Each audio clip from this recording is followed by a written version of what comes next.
je ne le définis pas, je suis désolé. J'ai pas de définition du bien-être, c'est trop compliqué.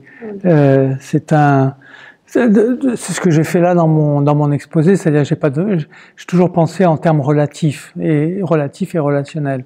C'est-à-dire c'est par rapport à quelque chose. Quand je dis les Français sont connus pour considérer qu'ils vivent mal, pour être ceux qui disent qu'ils vivent mal, ils sont connus dans le monde entier, ça fait rire beaucoup de gens parce que les gens considèrent que c'est un des pays où on vit le mieux dans le monde. Et donc c'est une affaire très très relative et très subjective. Et puis c'est très relationnel parce que moi du coup ce qui m'intéresse dans cette dimension-là, c'est la dimension du sujet, c'est-à-dire comment est-ce qu'on est par rapport aux autres. Est-ce qu'on est reconnu? Est-ce qu'on est reconnu dans des droits? Est-ce qu'on est reconnu dans sa culture? Est-ce qu'on est reconnu pour avoir une place quelque part? Et donc c'est ça qui fait peut-être le bien-être au sens où on peut réussir à bien vivre quelque part dans le monde. Souvent, dans mes terrains de recherche, les gens ne sont pas réellement dans du bien-être, ils sont plutôt dans des situations qu'on peut considérer comme dramatiques, parfois catastrophiques, terribles. Et pourtant, on voit des gens qui sont pleins d'énergie et qui sourient et qui vont de l'avant. Donc c'est là où je trouve que la notion de bien-être, elle est très relative. Je ne suis pas sûr qu'elle nous aide à percevoir toute cette dynamique-là.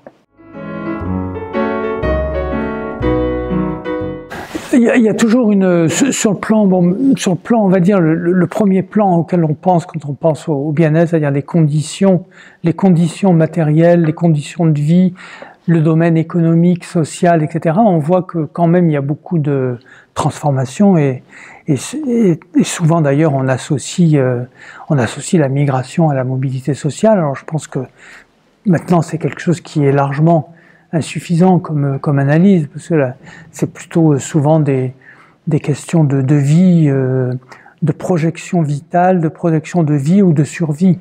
Donc là, il est plus exactement question seulement de bien-être, il est question de se projeter dans le monde étant quelque chose d'assez ouvert. On n'est pas confiné dans un lieu, c'est le monde entier dans lequel on peut bien vivre.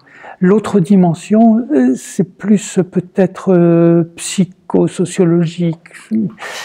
C'est comment on s'arrange soi-même avec la souffrance, avec la douleur, avec les conditions justement objectives qui peuvent être de mauvaises conditions. C'est une histoire d'arrangement. Vous savez, il y a beaucoup de gens qui trouvaient que c'était exagéré parce qu'il y a beaucoup de coiffeurs manicures dans les camps de réfugiés palestiniens, par exemple en Cisjordanie. Et j'en ai mais enfin pourquoi il y a tant de manicures, de coiffeurs, etc. Donc c'est donc qu'ils sont pas si malheureux que ça.